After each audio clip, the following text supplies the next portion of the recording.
I remember being behind this guy and he just turns. No brake lights, no light, no nothing. Wow.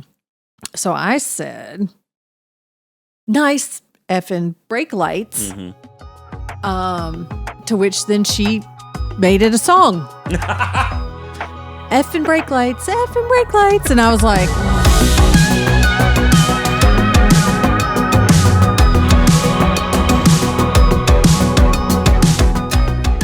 you're listening to Premeditated Opinions because, yes, we thought about it and then we said it anyway. I'm Pamela.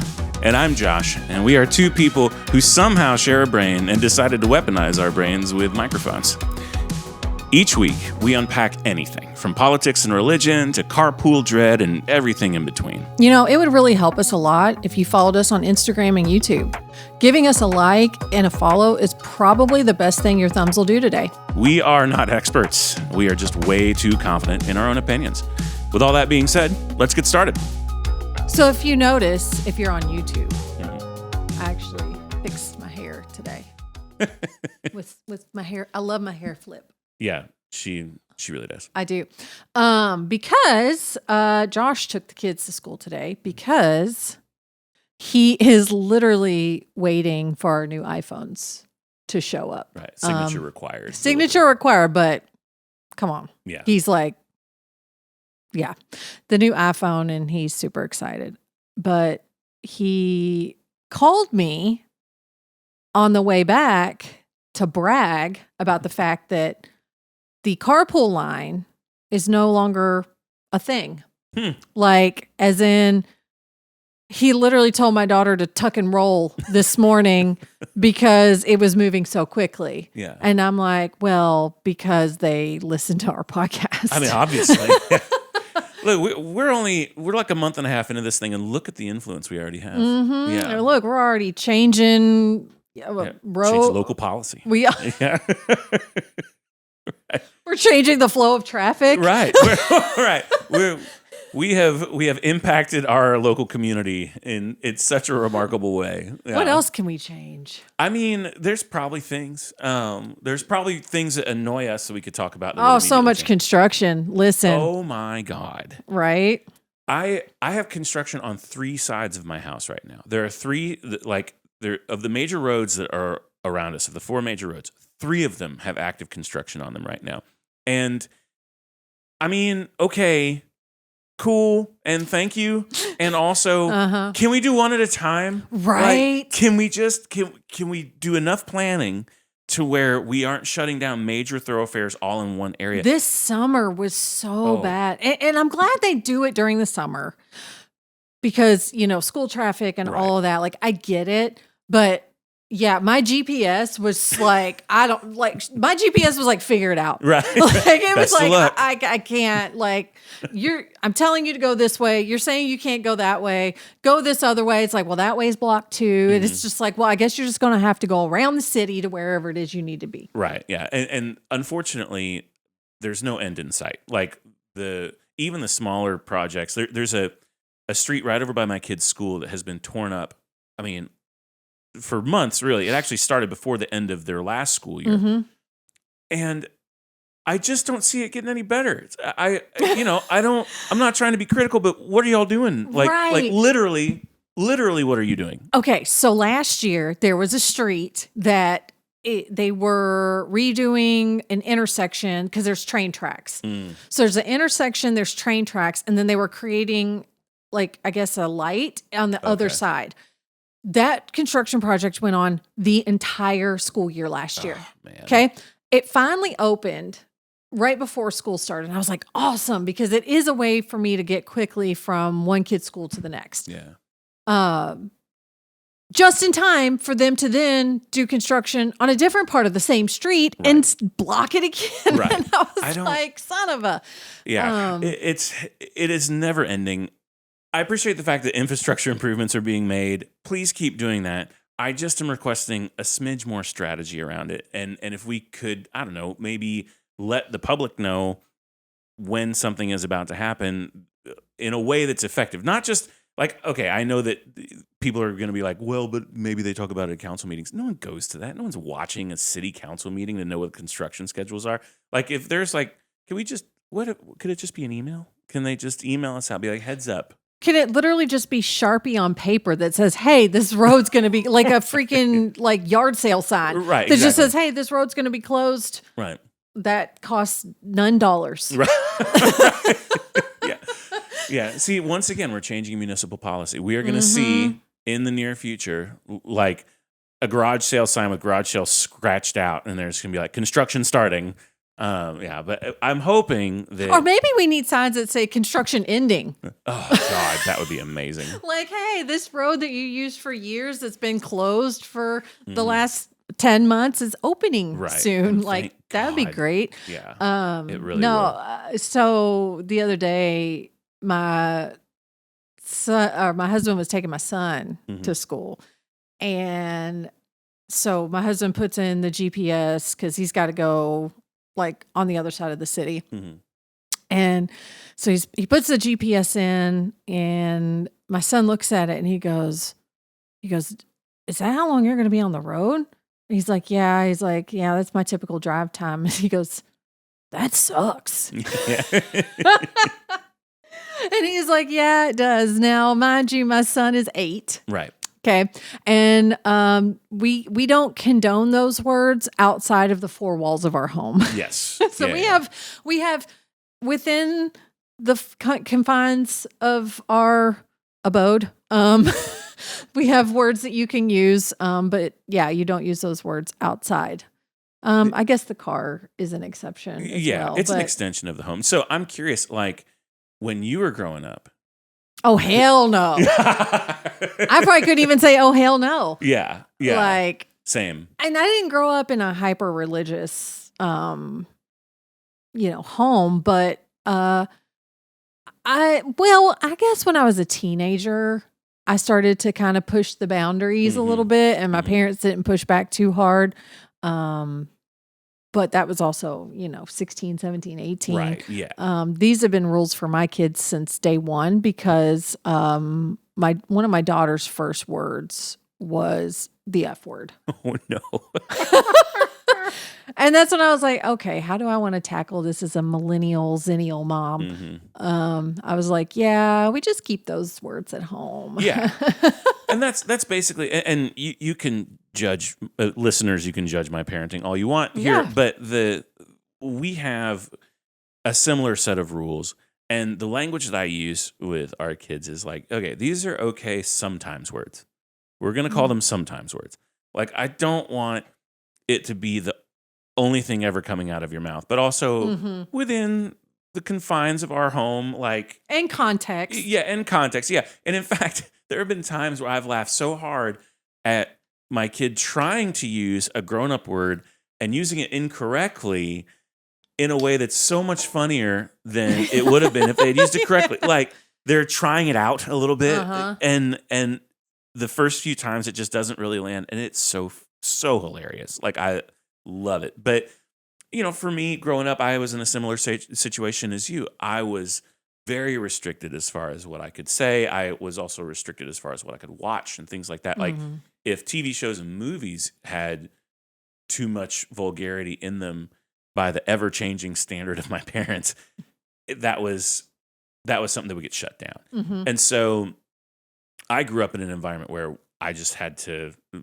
really be cautious about any of that. And I really didn't use a whole lot of language until I was much older and living by myself. And I was like, oh, I can say whatever I want now. That's kind of nice. But at this point, like, as a parent, I try, especially earlier on in my kids' lives, I tried pretty hard to keep things more or less under control with whatever came out of my mouth. But as they've gotten older, for me anyway, I've sort of relaxed my own intensity around what my kids hear. There was a point at which this was not that long ago. I was driving and, I hit some unexpected traffic. The kids were in the car with me. And a guy was trying to jump across multiple lanes to get to an exit that he was about to miss. And it's pretty bumper to bumper at this point, and he's really just squeezing his vehicle into spaces that were not a good idea. And he jumped right in front of me and missed my bumper by just inches. Mm-hmm. And so I jump on my brakes, and I almost said something vulgar. And I kind of stopped myself down and pivoted to a different word relatively quickly, but in a way that was pretty obvious to my kids. Mm-hmm. And my 9-year-old daughter goes, "Dad, it's okay. You can say it." Thanks for your permission. Right. And I couldn't decide in that moment if that was a relief for her to say that or if I felt like it was an audit of my parenting. Like, man, she knows exactly what I didn't say. Mm-hmm. So she's giving me that permission to be like, you don't have to censor. But see, my favorite was when our kids were little and they would say things like adult. It wasn't even necessarily like curse words or whatever. Sure. But when they would just say adult things in context, yeah, that were just hilarious. Mm-hmm. Like, so my daughter's first curse word was the F word because I subscribed to road rage. Especially back then, it was very stressful when they were little. And I remember being behind this guy and he just turns. No brake lights, no light, no nothing. Wow. So I said, "Nice effing brake lights." Mm-hmm. To which then she made it a song. Effing brake lights, effing brake lights. And I was like, and then I was like, damn it. And she's like, damn it. And I was like, ah. And then it's vicious cycle. Yes. Yeah. You really are told a lot when you're a young parent, like, oh, your kid hears everything. Your kid hears everything. And for me, I believed it because I have so many siblings. And so I had seen that at work in my own lived experience. But it hits different when it's your kids. And then you're trying to censor yourself to some degree because you don't want to overly expose them to language before or whatever. But then you figure out really quickly that all your efforts are for nothing. Like they're paying attention to so much of what you're saying. See, that's cute because I was the opposite. Everybody thought that Josh was going to be the one that our kids were going to be learning vulgar language from. No, it was definitely me. I definitely did not censor myself. Like, I don't know. Like, I didn't really grow up in a strict household, but every now and then I think there were just some kind of unsaid rules. Yeah. But the one that always got to me.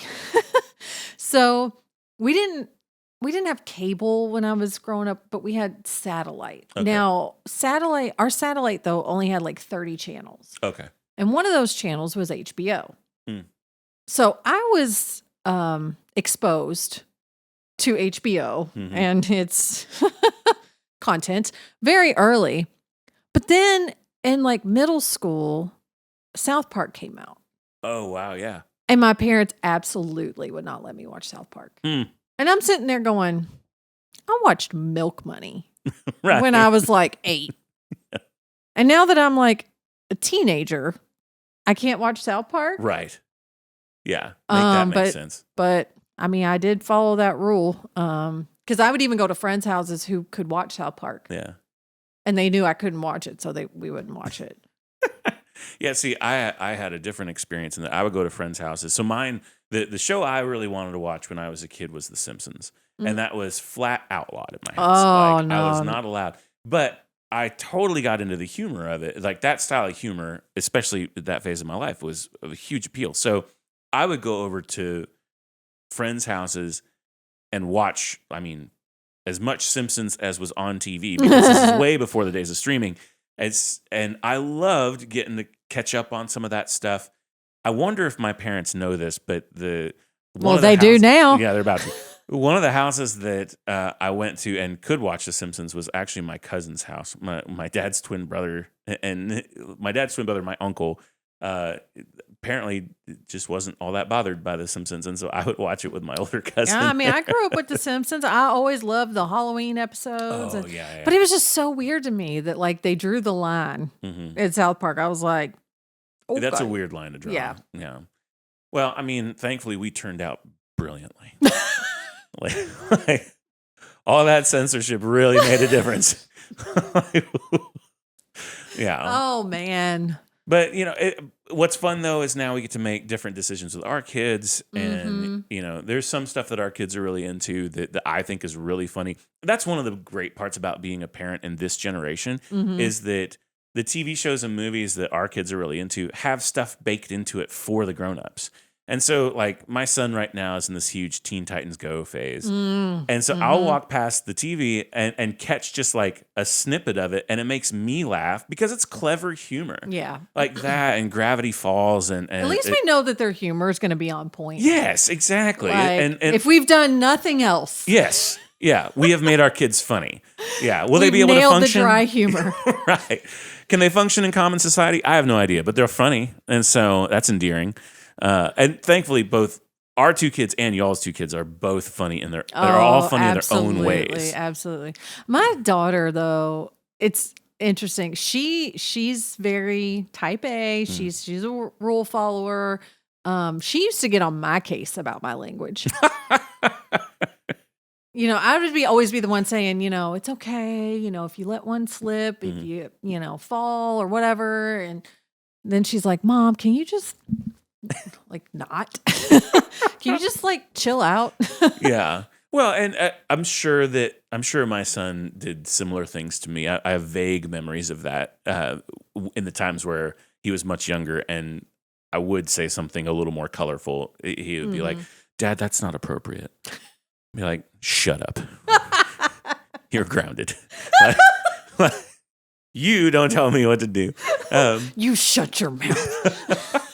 I want a different experience for my kids than what I had too. I want them to feel like they could be a little bit expressive and they can be funny and if funny means dropping a cuss word for the shock value of it all, then I'm kind of here for it. And at this point too, all of our kids are old enough. My kids and yours are old enough to where we can just get away with a lot more. Oh man! So one night, over the summer, my family spent a lot of time at Pamela and Josh's family's house because they have a great pool in their backyard. So we would go over on the weekends and go swimming. People usually just use us for our pool. Right, yeah. It's your only redeeming quality. Well, yeah, that's fair. But we would go over there and be there all the time. And there was one night where we had swam a bunch and had some dinner or whatever. And there's this wonderful game on Nintendo Switch called Jackbox. We've talked about it. We have talked about it. And we learned the hard way the first time we played Jackbox with our kids. We learned the hard way that there is a family-friendly setting that we had not checked. And we dive into this game and it's all 8 of us. It's you, your husband, your 2 kids, me, my wife, our 2 kids. And we're all playing together.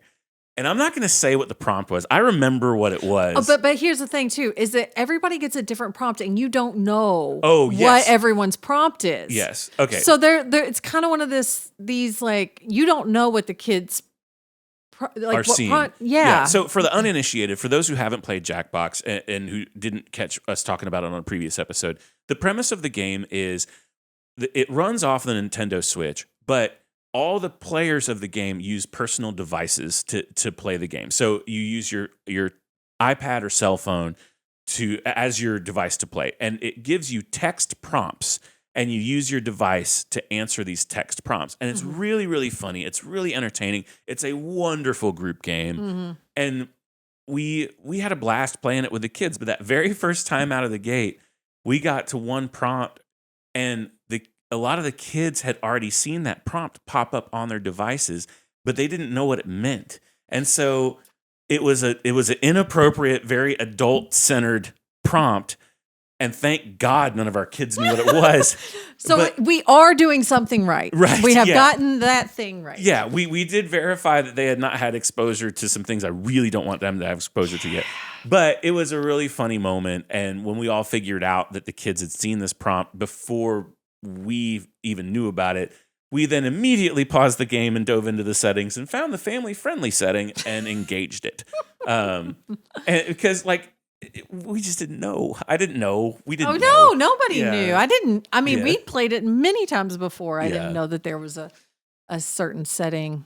Yeah, but it was a blast of a time, and it is a fun time to be a parent. It's a fun time to, with the ages that our kids are, and kind of in the world that we live in. The world's heavy and it's hard, and there's lots of ridiculous and depressing things going on the regular. But our kids make us laugh, and I'm so grateful for that. And, if that means that they're going to sling a cuss word at us every now and again, in an effort to make a punchline, I'm here for it. It doesn't bother me in the slightest. And I just think there's so many bigger fish to fry from a parenting standpoint, and I don't need that to be something that we're going to create conflict around. Absolutely. But yeah, I enjoy all of the parenting eras I've been in, and they're hard in their own ways, but they're also hilarious in their own ways, and it leaves me in a place where I'm always looking forward to what's next. Oh yeah, and that's a pretty cool place to be. Yeah. So I read an article this week that I'm pretty excited about. So we talk all the time about how we're parents, and we've gone through all sorts of seasons with our kids, and thankfully, both of our families are now in seasons where we're not nearly as reliant as we used to be on childcare. And the state of New Mexico is the first state in the United States to pass a universal childcare program within their state.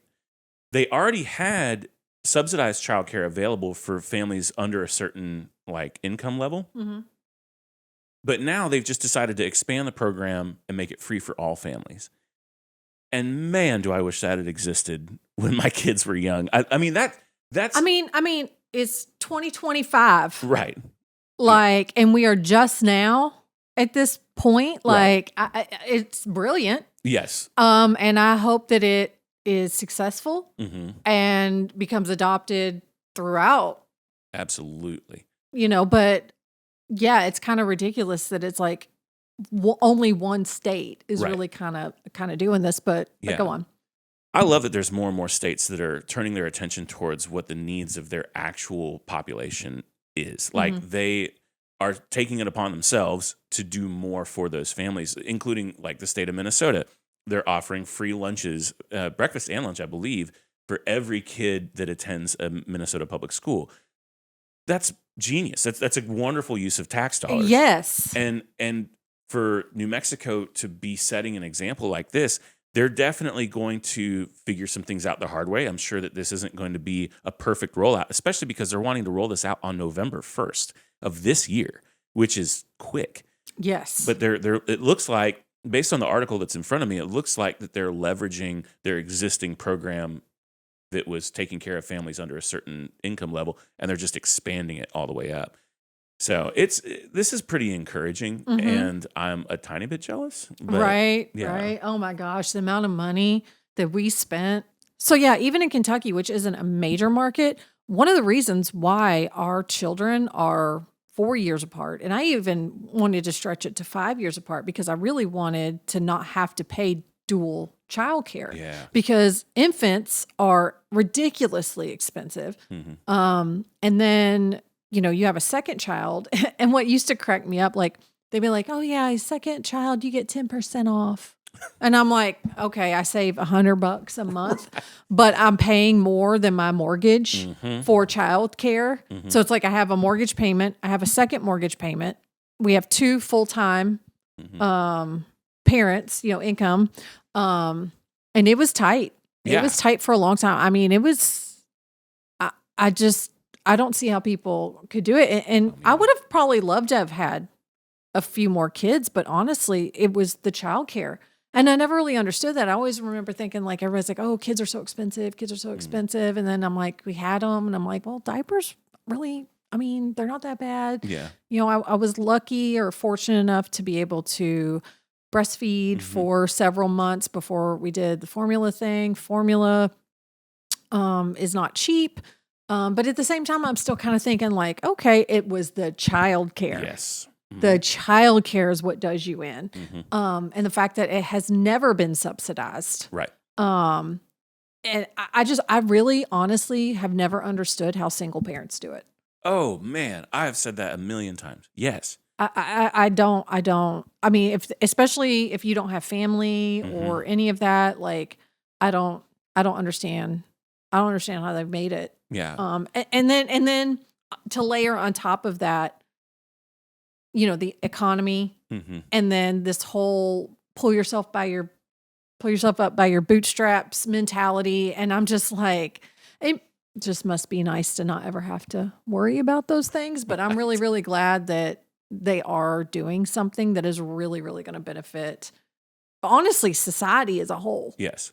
Yeah. And I'm hoping that this ends up being sort of a testing ground for this model that other states can look to and be like, okay, we see where they got it right. We see where they needed to make some adjustments. And now we're going to implement our own, version of this in a way that is really going to, impact our population. And for us, when we had kids, we did the math and pretty quickly figured out that we could scale back in some other areas, have Krista leave her job, and we would come out about the same place financially on one income, on just my income, with her staying at home with a newborn. Because like the article that I was reading about this whole New Mexico program said that the average cost of infant childcare nationwide is over $1,200 a month. That's one kid. That's one infant. So if you have an infant, and that's honestly less than what we paid. It's less than what we were quoted to. We never actually had infants in childcare because Krista, she did step away from her job and she did the full-time mom thing for a little while, and she was excellent at it, which surprises no one. But she, she, from the start of our marriage, she talked about how it was a priority to her that she wanted to work. She wanted to contribute financially in that way. That was always important.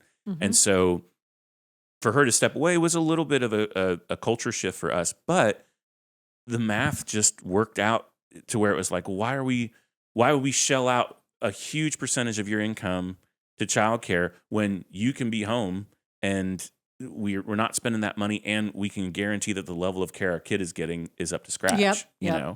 Because that's the other part of it too, is like, if I'm going to pay $1,400 a month plus to put my infant in childcare, I need to have a high amount of trust in the person I'm handing this infant to. And even that is extremely nerve-wracking. Oh, yes. Like, and we were fortunate enough to have our kids in some programs where I did know some of these people and I did trust them and I felt good about who I was leaving my kids with. But man, most people don't have that luxury of having a little bit of relationship with the people that you're handing off your kid to. And that's stressful all by itself. I mean, well, and so when we had my daughter, for the first 18 months, we were both working full time, but she would get passed between grandparents nice. Throughout the week, which, yes, is nice, but also has its drawbacks. If someone wants to go out of town, well, we got to readjust, or someone gets ill, or the baby gets ill. Like, now we don't want certain people, being exposed to certain things. So it kind of creates its own complexity. Yeah. However, if we had the option of free childcare, like, it just would have made life so much easier during that time. Because we were pretty much just trying to avoid having to pay for it. And yes, we were fortunate enough to have family members who were available and willing to help.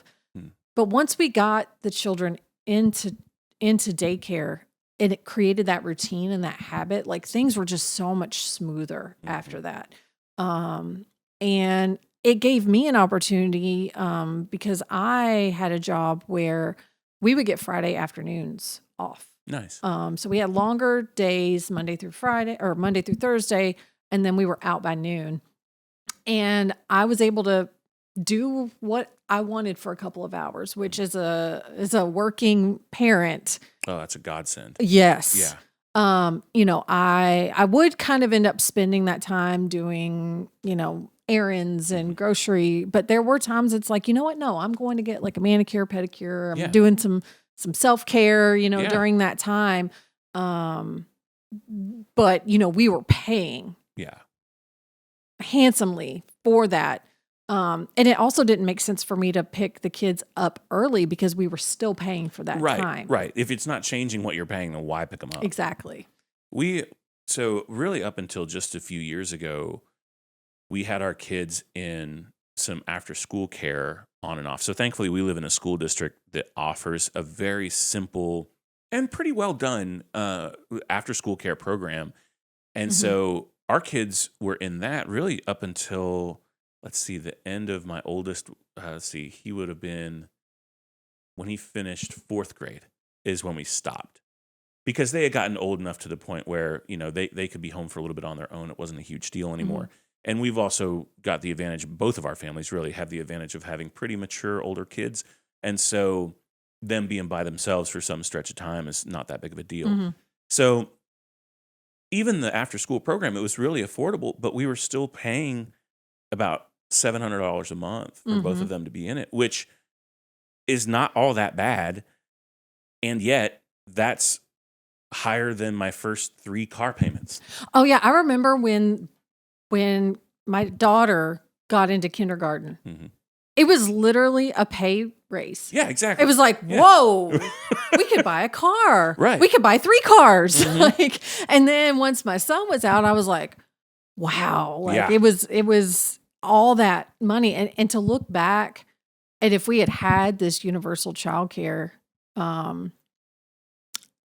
what we could have put back. Oh yeah. What, Same. like college funds or just, being able to do other things with that. I mean, we had so much house maintenance and things that we were putting off because we were like, we just don't have the extra cash, because we're paying 2 mortgages. And that's a lot. And again, it goes back to, I just don't understand how single parents are doing it. Yeah, I mean, bless them. without these, without these programs already. Yeah. Well, for as much as we've complained about, the federal government policy and, how frustrated we've been with our current administration and all of that, it's nice to have something that is sort of politically adjacent that is also something to celebrate. And well, because it's what I personally believe government is for. Right. It is for people.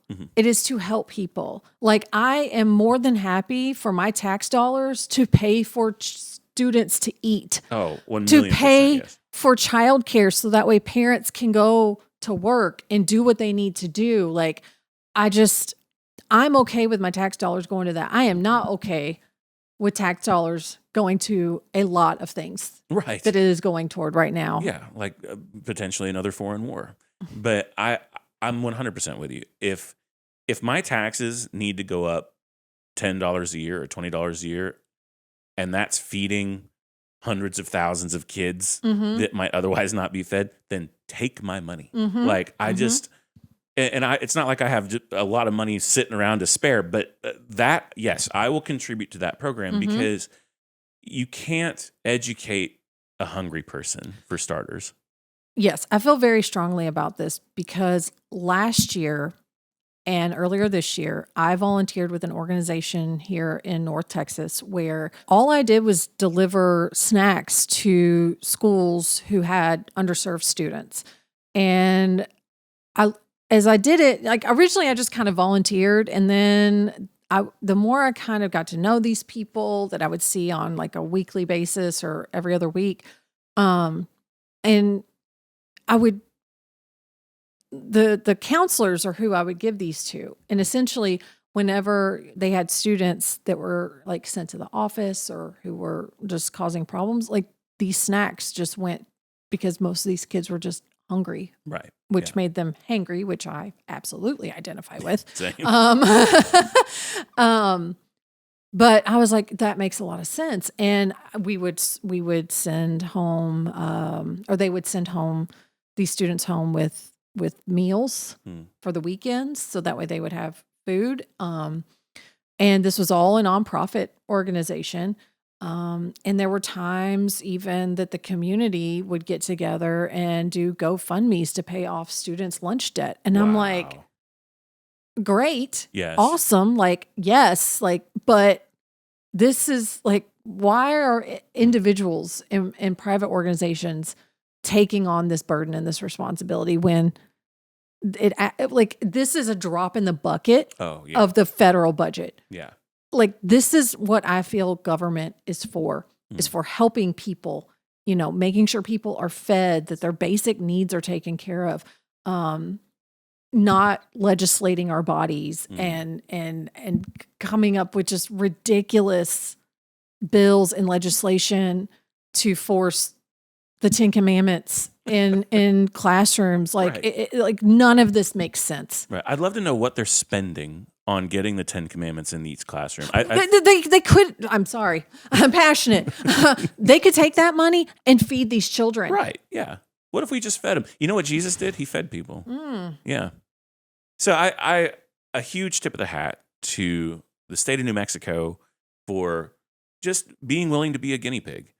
And I'm sure this isn't going to go perfectly, but the fact that they're trying is huge. Well, and it sounds like they have already kind of tested this, Yes. at least, like with that completely poverty, Mhm. that poverty line. So, I mean, obviously something worked. Right. And so now they see that they can now extrapolate that across the state. And I'm very, very anxious to see other states adopt it. Ideally, I would love it to be federally adopted, but I don't have a lot of faith in that right now. But I do hope that more states start putting their budget dollars into more programs like this. Yeah, I completely agree. So best of luck to the state of New Mexico. You have my attention. Yep. And I hope this goes brilliantly. We've got something really cool coming up this weekend, and I know you're excited about it.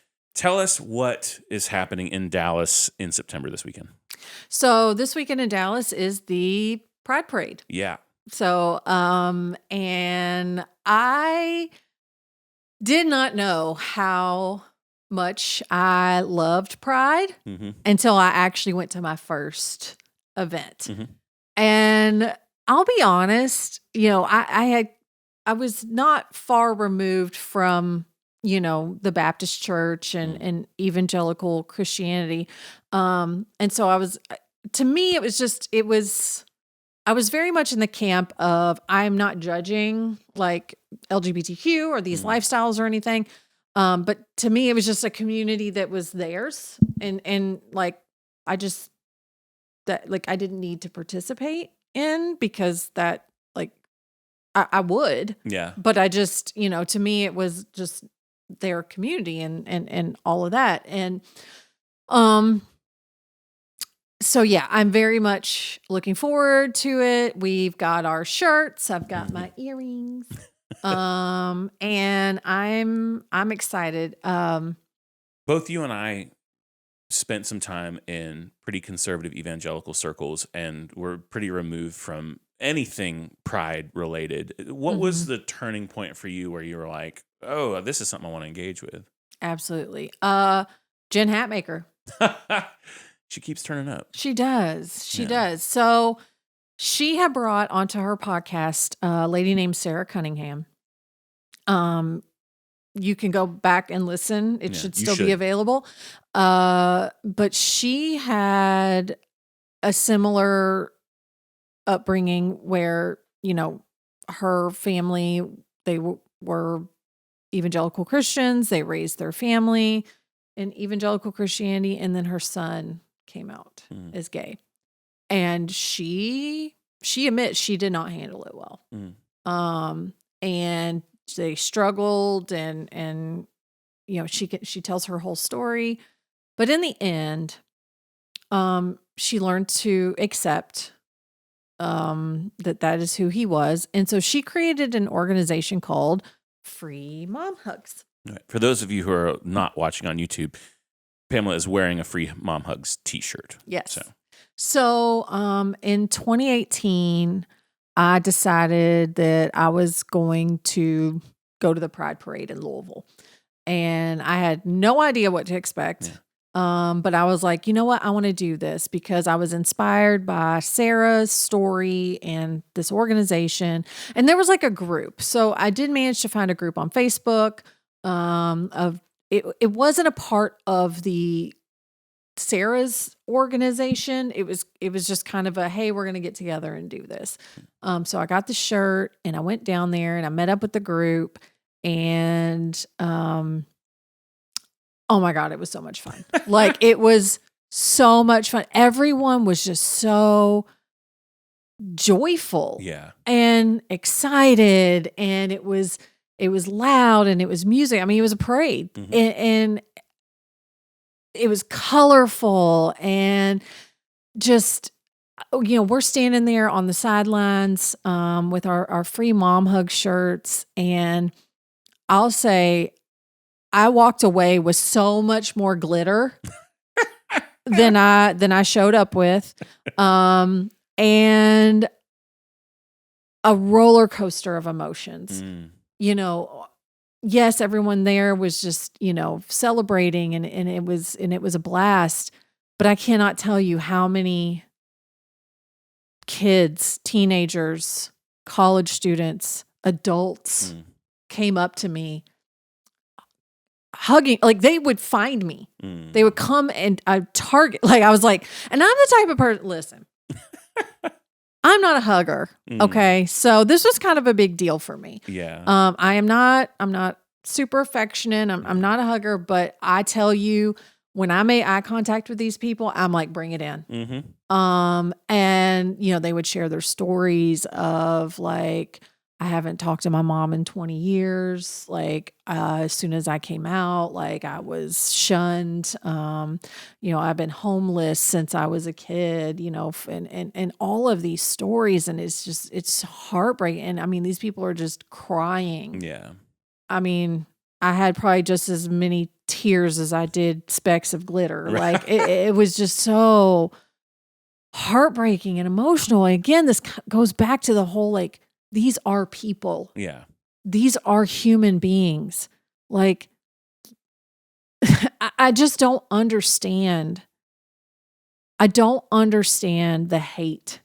I don't understand the legislation. I don't understand the ideology and the, like, how we can outcast people just for who they love, or how they were made. Like, yeah. Also, on top of all that, the gays make everything better. They make everything better. Oh my gosh. So, yes. So I went to the Pride Parade. I had a blast. We had a festival. So I think there's Pride Festival in June. Yes. And then there's a parade in September. Yeah. And so I had missed the festival that year, but I I went to a drag brunch Nice. after that. So Louisville has it's a steakhouse, but on the weekends they do a drag brunch. Yeah.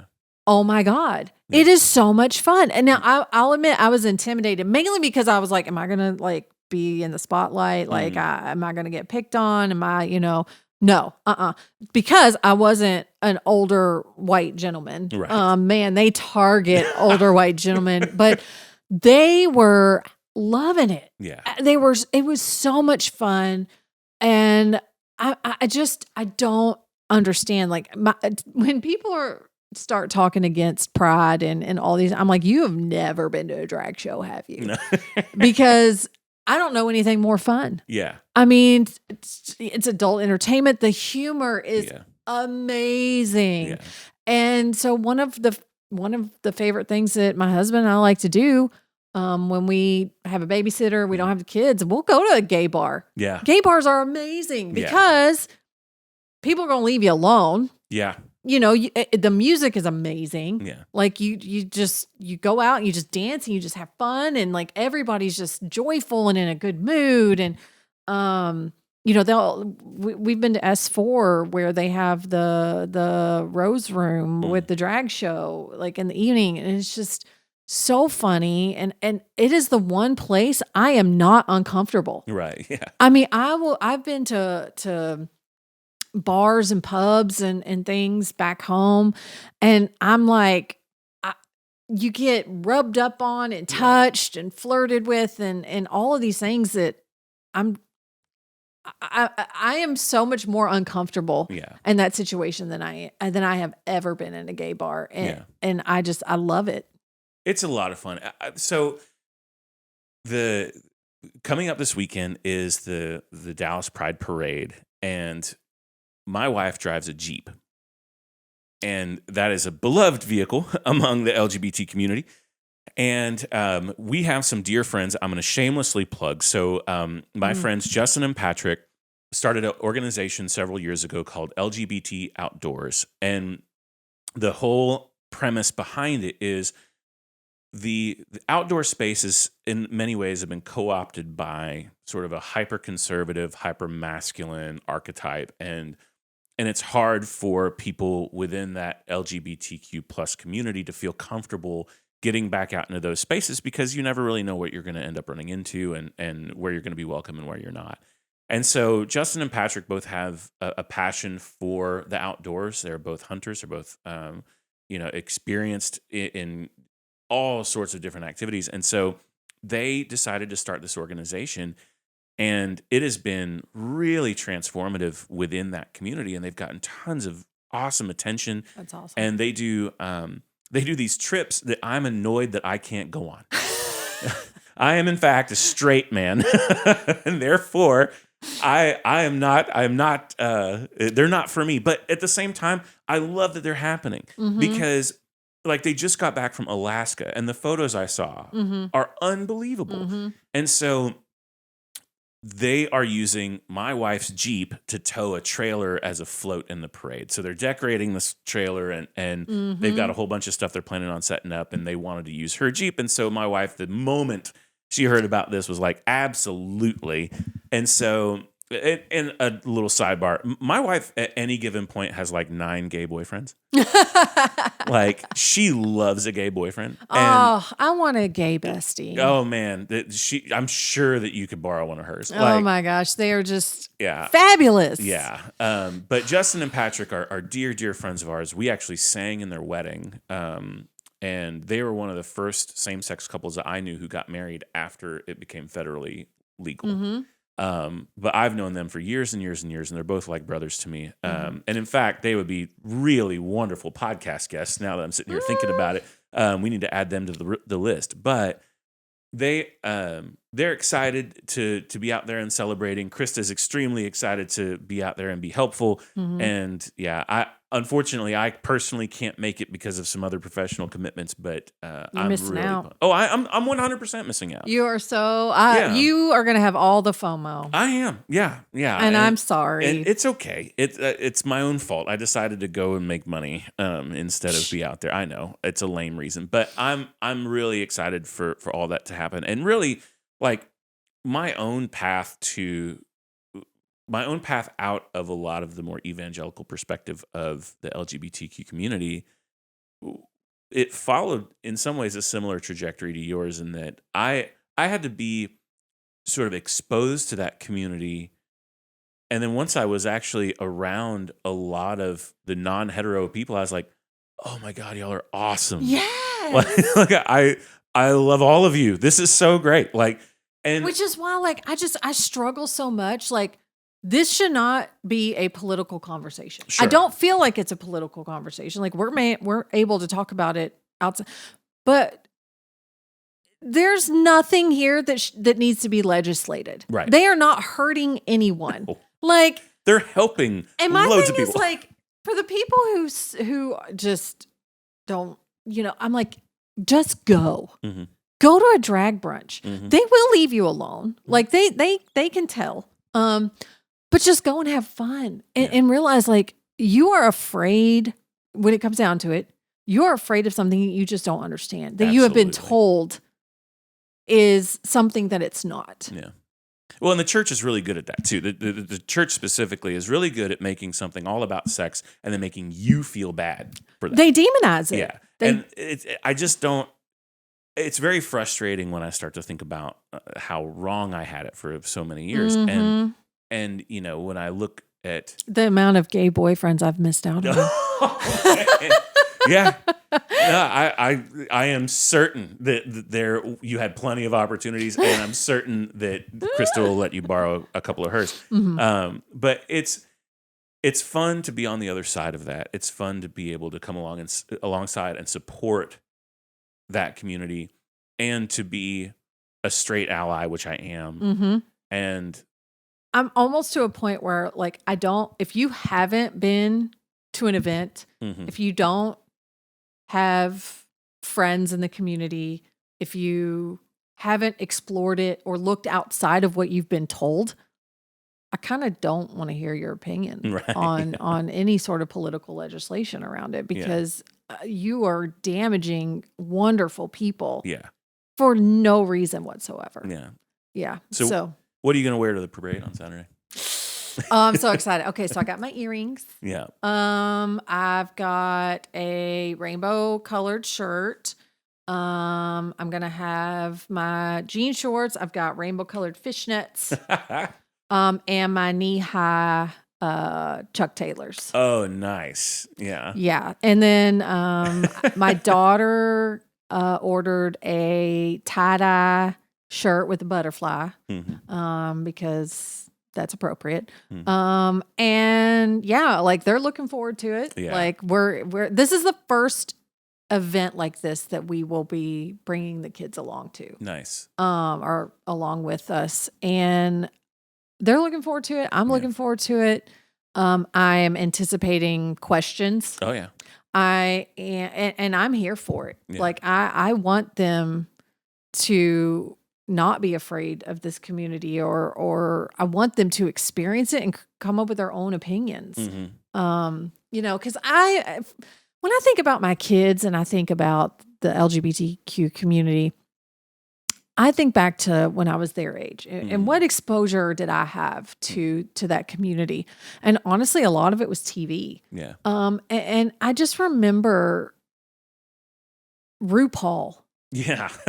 And like asking my mom about RuPaul, and like when she told me he was a man for the first time, and I was like, what? Yeah. And I was so like blown away by that. But she didn't demonize it.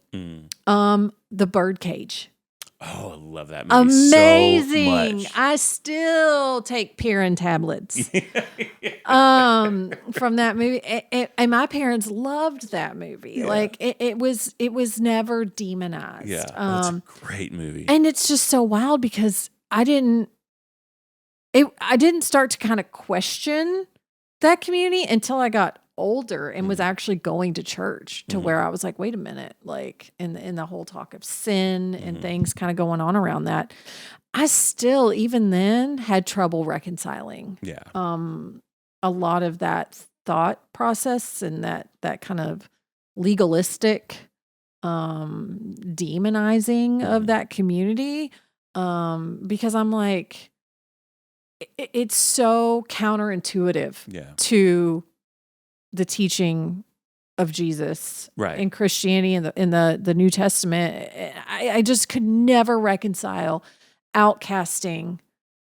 And a phrase that I held on to for a long time till I realized how damaging it was love the sinner, hate the sin. I thought, as long as I love the sinner and hate the sin, like, okay, like I'm on the right side of God. Right. Yeah. I'm going to make it into heaven because, I believe this. And I'm like, wait a minute, that's BS. Yeah.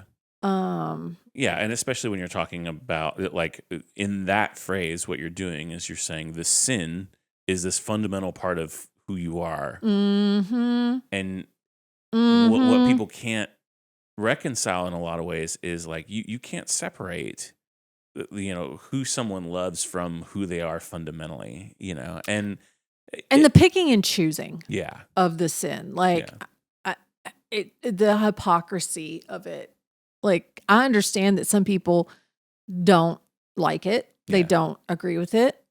Okay, I don't agree with people smoking, like I don't agree with other vices and things that people have, but I don't think that they shouldn't go to church for those things. I don't think that they shouldn't be Christians. I don't think that they should change. Yeah. Well, the good news is there's going to be one heck of a celebration happening over the course of this weekend. I'm so excited. And it's going to be a tremendous amount of fun. And if you live in North Texas and you haven't stopped by S4 or Roundup or one of these other spaces, like, I think you will be surprised at what those spaces are and how safe you will feel there. Because, man, it's just a load of fun. And I really hope that this weekend is just a blast for all Yep. parties. Our kids are going. They're excited. Our daughters have coordinated outfits. Oh, I know. I was know. sent links. I was sent Amazon links from my daughter based on what your daughter bought so that they could be kind of in the same vibe, which I thought was cute and fun. Yeah. And this is not our kids' first Pride event. They've been to a couple of the ones that are at Fair Park, but they've never been to the parade. Okay. So that will be a first. Mm-hmm. But yeah, they're pumped, and you know, I have nothing but support for all of it. And you know, honestly, I kind of considered canceling some of my plans to try and be out there, but it was too little, too late by the time all of that started to come together. But I'm excited for y'all. We to got go. next year. Yeah. Oh, for sure. Yeah. But yeah, it's a fun time, and if you're ever hesitant about trying to go out to one of these events, it really is worth your time. You will enjoy it. I'll say this. I have felt more welcome in a gay bar than I have in a church. Oh, 1,000,000% yes. Yeah. There have been churches I have gone to where no one talked to me, no one where when I go into the gay bar, I'm not harassed. Sure.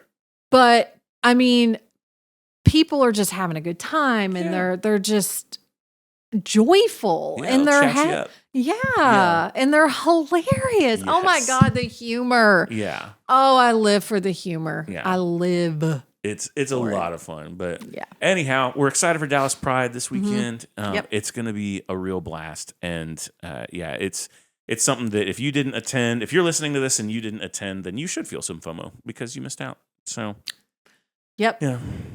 So if you do go, we'll be, like you mentioned, with the LGBT outdoor trailer or their float that they're building on top of the trailer. Yeah, I'll be there with your wife. Yeah. In the parade. So come up and say hi. Yeah. I won't have this shirt, my free mom hug shirt on, but I will give all the free mom hugs. I love it. I absolutely love it. Maybe I'll get a pin. I'm sure somebody there will have a someone pin. will have a pin. But yeah, looking forward to it. Well, that's it for Premeditated Opinions, where the thoughts were fully baked and only mildly regrettable. If you enjoyed today's episode, congrats on having truly excellent taste in podcasts and opinions. Following us on YouTube and Instagram is a quick and easy way to support us. So if you liked literally anything about today's episode, please like and subscribe. Also, send this to someone who needs to feel seen, dragged, or both. We'll be back next week with more unsolicited insight and emotionally responsible spiraling. And until then, please stay hydrated and behave yourself in the comments. But if you don't, at least make us laugh.